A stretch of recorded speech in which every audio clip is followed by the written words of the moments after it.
Thought I would just do a quick video on just a sawmill demonstration.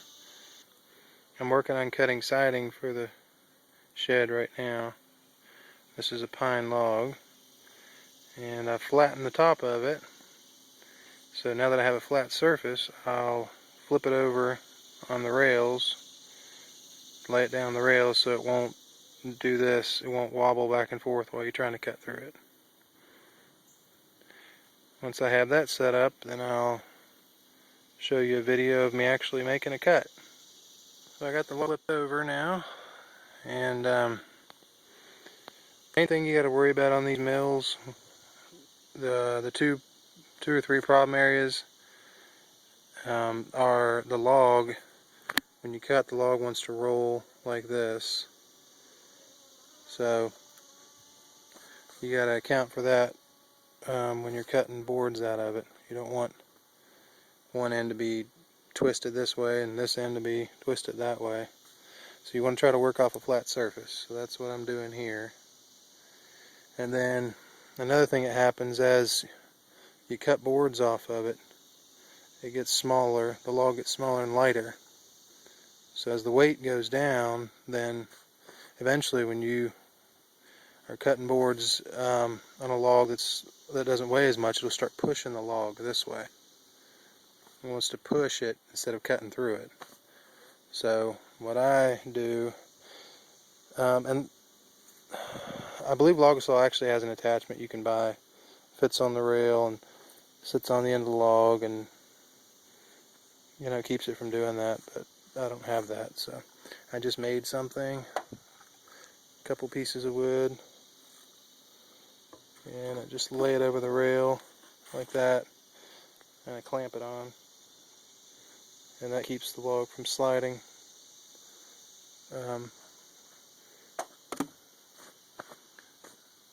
So that seems to work pretty well. And then another thing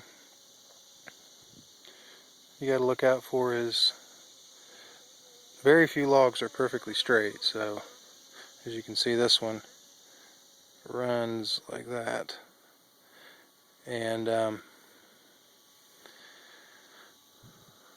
what you want to try to do is keep the part that the part that's on the outside here, that if it bows out this way, you want to try to keep that on the outside. If you don't, then if it's on the inside here and it's pressed up against this rail, then your saw can't slide through. The carriage that the saw is attached to will jam up against the side of the log and won't let it pass through. So there are times when there's knots on both sides of the log, and there's really not an easy way.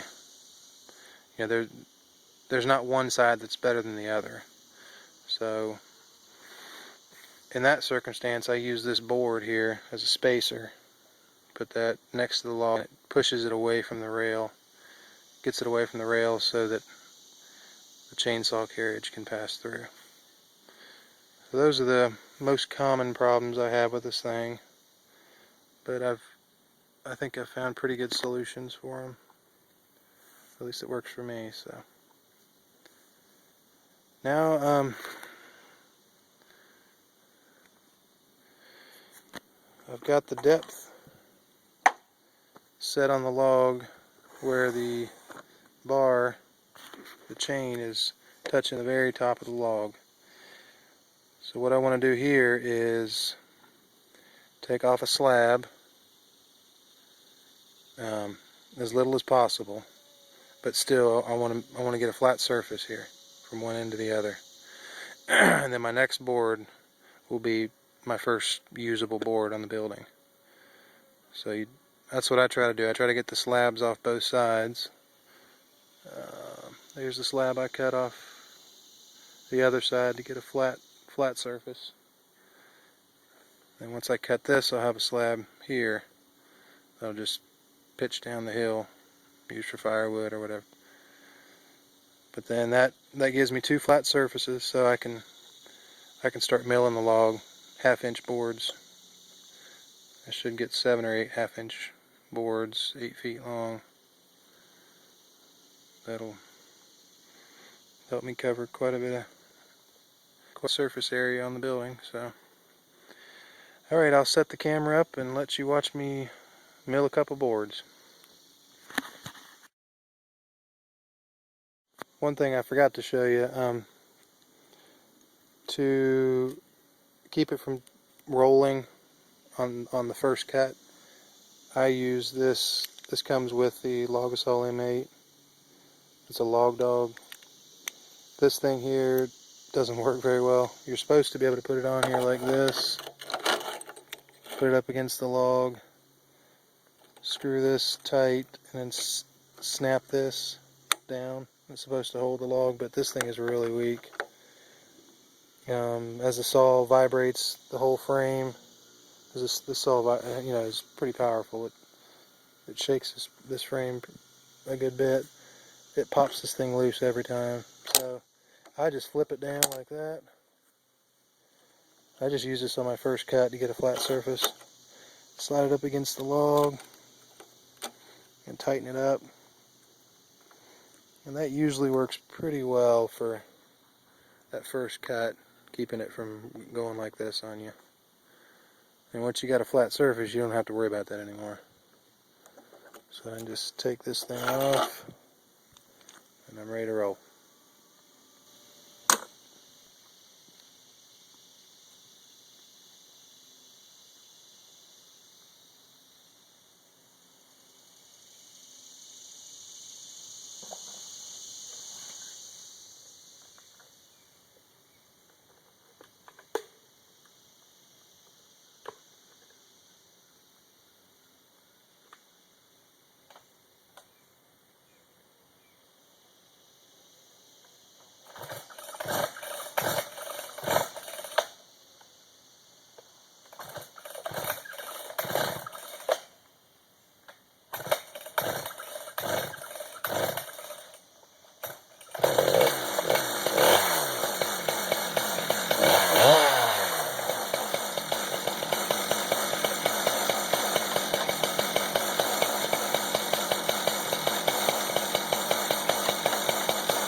Alright, now that I've got a flat surface on the top, I'm going to cut a 1/2-inch board out of here. So I'm at my depth gauge is at 7 inches right now. So to account for the 1/4 inch kerf on the chainsaw bar, I'm going to come up not a 1/2 inch, but 3/4 of an inch. And that'll leave me with a 1/2 inch board.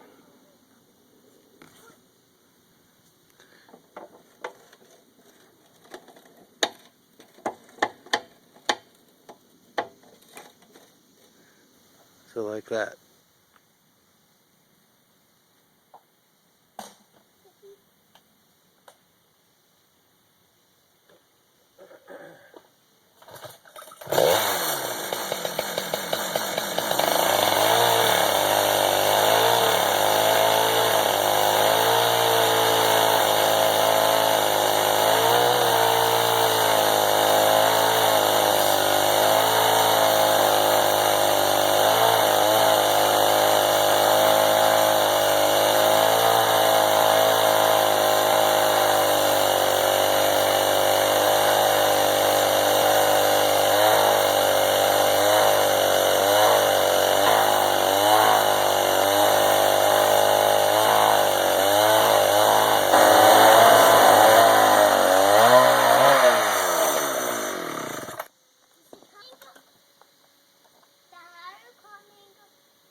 Saw's starting to get a little bit dull.